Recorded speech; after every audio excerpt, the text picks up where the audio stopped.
Good morning बच्चों। आज हिंदी की कक्षा में आप सबका स्वागत है। मैं उम्मीद करती हूँ कि इसके पहले मैंने आपको हास्य रस पढ़ाया है, आप भली भांति समझी होंगी उदाहरण और परिभाषा के साथ। और आज पुनः हम लोग पढ़ेंगे करुण रस। ये भी आपके पाठ्यक्रम में है करुण रस। ठीक, तो परिभाषा तो मैंने आपको बताया था कि इसको दो तरह से लिख सकते हैं। जैसे रस के 4 अंग हैं, स्थायी भाव, विभाव, अनुभाव और संचारी भाव। तो इस तरह से भी लिख सकते हैं कि शोक नामक स्थायी भाव, विभाव, अनुभाव और संचारी भाव के संयोग से पुष्ट होकर करुण रस की निष्पत्ति होती है। मैंने हास्य रस में भी यही चीज आपको बताया था, बस वहां क्या बदल जाएगा, आपका स्थायी भाव।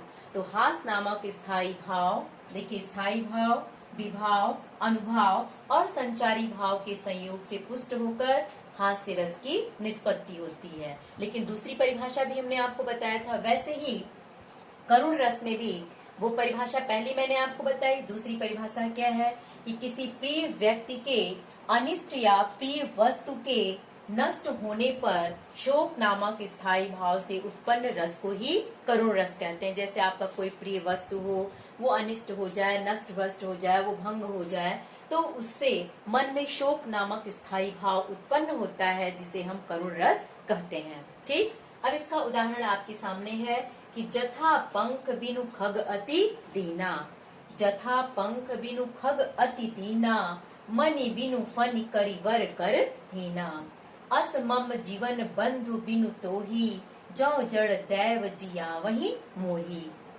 ये देखिए तुलसीदास द्वारा लिखित रामचरितमानस का ही एक प्रसंग है ये। जब लक्ष्मण को शक्ति बाण लग जाती है तो ये राम के द्वारा किया गया विलाप ही है, लक्ष्मण को शक्ति बाण लगने पे राम के द्वारा। तो अब देखिए यहाँ क्या आपका स्थायी भाव होगा। इस कविता में स्थायी भाव आपका स्पष्टतः शोक दिखाई दे रहा है। इसके बाद विभाव, विभाव के 2 अंग होते हैं, एक आलंबन दूसरा उद्दीपन। पहला विभाव के 2 अंग होते हैं, एक आलंबन दूसरा उद्दीपन। तो आलंबन किसको कहते हैं, स्थायी भाव को अंकुरित करने वाला जो कारण होता है। जो आलंबन हम किसको कहेंगे, जो स्थायी भाव को अंकुरित करने वाला कारण होता है।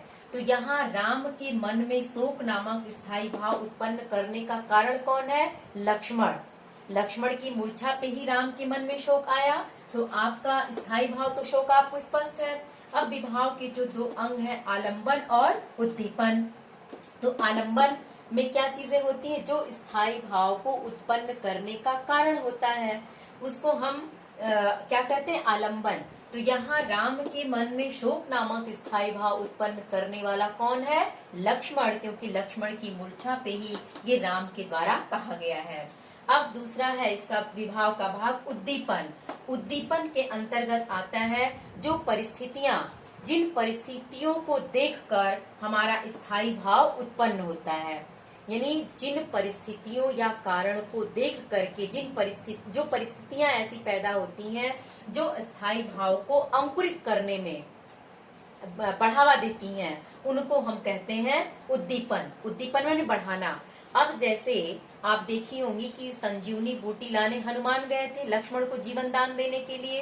तो लक्ष्मण विलंब से आते हैं, तो वो परिस्थिति उत्पन्न हुई राम के मन में शोक का भाव जागृत करने के लिए, क्योंकि परिस्थितियां ही जो होती हैं, जो स्थायी भाव को अंकुरित करती हैं, उनको हम उद्दीपन कहते हैं। तो यहाँ परिस्थिति क्या है, हनुमान का विलंब से आना। हनुमान जाते हैं जब संजीवनी बूटी लाने और उनके आने में विलंब होता है, वही विलंब ही हमारा उद्दीपन हुआ।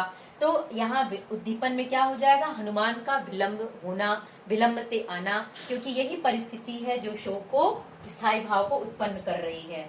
तीसरा आपका आता है अनुभाव। अनुभाव के में चीजें आती हैं जो आलंबन और उद्दीपन के द्वारा उत्पन्न जो बाह्य चेष्टाएं होती हैं, जैसे रोंगटे खड़े होना, पसीने का आना, किसी को पकड़ लेना, अश्रु का निकलना, ये सारी चीजें हमारी आती हैं अनुभाव के अंतर्गत। अर्थात जो शारीरिक बाह्य चेष्टाएं होती हैं, शारीरिक बाह्य चेष्टाओं को हम अनुभाव कहते हैं। तो राम के उद्गार, लक्ष्मण के मूर्छित होने पे राम के मन से जो उद्गार निकल रहे थे, वो अनुभाव है।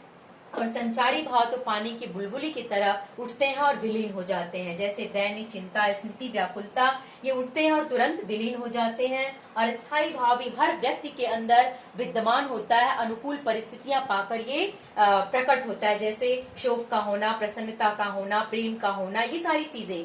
लेकिन जैसी परिस्थिति आती है उस परिस्थिति के अनुकूल ये स्थायी भाव प्रकट हो जाते हैं। तो उस तरह से आपका रस दोनों आपके पाठ्यक्रम में निर्धारित रस संपन्न हुआ।